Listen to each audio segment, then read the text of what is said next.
Received a complaint. Apparently my last video only told a fraction of the story, so we're going to tell a bit more of the story now. So I prepared this little rig just to illustrate the point.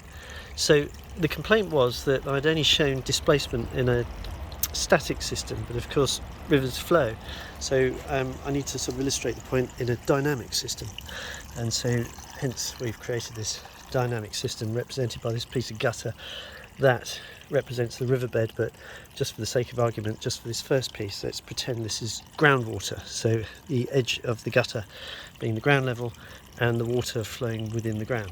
So this is my building, impervious foundation. So I am now going to put my building into the groundwater flows, and what you see here, of course, is that it's created resistance. So actually it's created so much resistance to the groundwater flows that we're flooding already. So let's remove that. Let's try and do a little bit more subtly. So here's my first building, and you can see that the impact of that has already increased the slope of the water upstream of the building. So I think probably if I had another building and maybe one more, and we're back to a flooding situation. So that's basically what's happening, is that because water is not you can't compress water, so it's got to find its way round an impervious obstacle, and the only way to do that is to come above ground and flood. So that's essentially what's going to happen if you obstruct groundwater flows. And as we know, the River Thames is not 60 metres wide, it's several miles wide, because the main channel that you can see in the middle, which runs under Staines Bridge, is probably only, 60 metres wide, but the groundwater flows either side extend for several miles. So at least probably 2 to 3 miles either side of the River Thames you will find groundwater that flows towards the valley floor, which of course is the lowest point of the valley, where you'll see the main channel. So this goes to my next bit, and just to explain the next bit, is that the EA peddle this myth that rivers self-scour and therefore they don't require any maintenance, because back in, I don't know, early 80s, so 82, 83, certainly in 82, 83, I remember seeing the old dredging vessels out maintaining the riverbed, and of course they disappeared 35, nearly 40 years ago. So since then, nationally, the EA have said, oh, we don't need to maintain the riverbed because they self-scour. So just to show you the effects of what happens when you get a bit of scouring, so we've had a bit of, let's say, a bit of a winter deluge, and where you get fast flow rates, you get high rates of scour. But the thing is, when you scour material out of the riverbed, it's got to go somewhere else, it's got to deposit somewhere, so you get scour and deposition.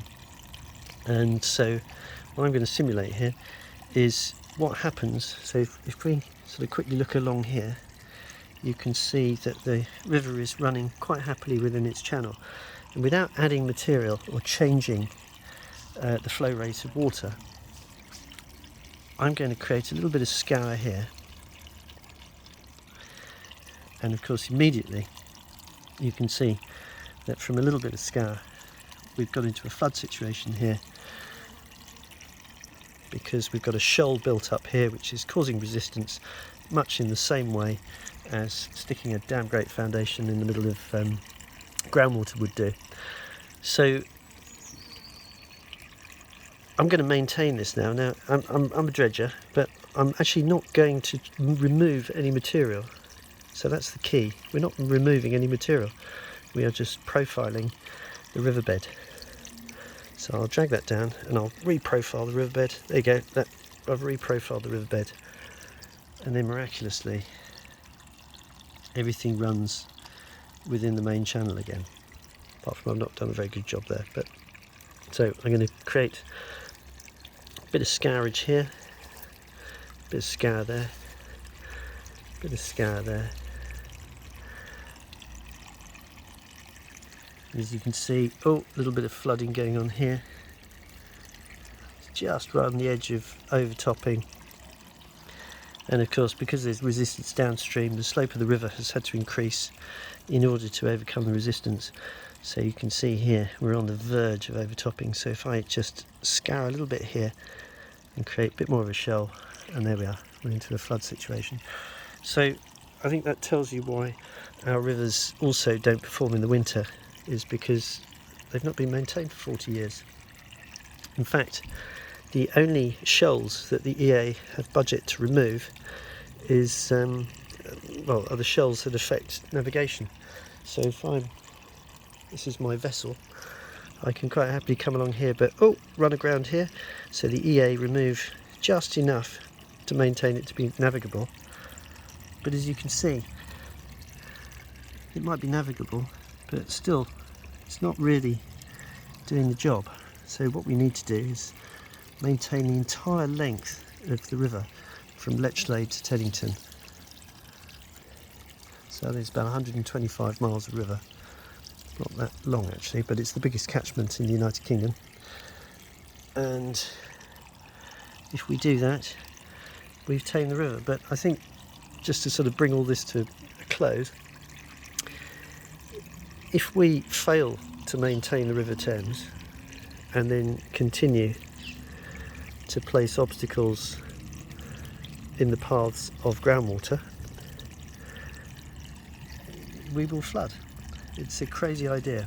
I think, sort the river out first, and by sorting the river out, you'll make the land around it more useful. But at the moment, it's not useful at all. In fact, it's entirely unsuitable for development.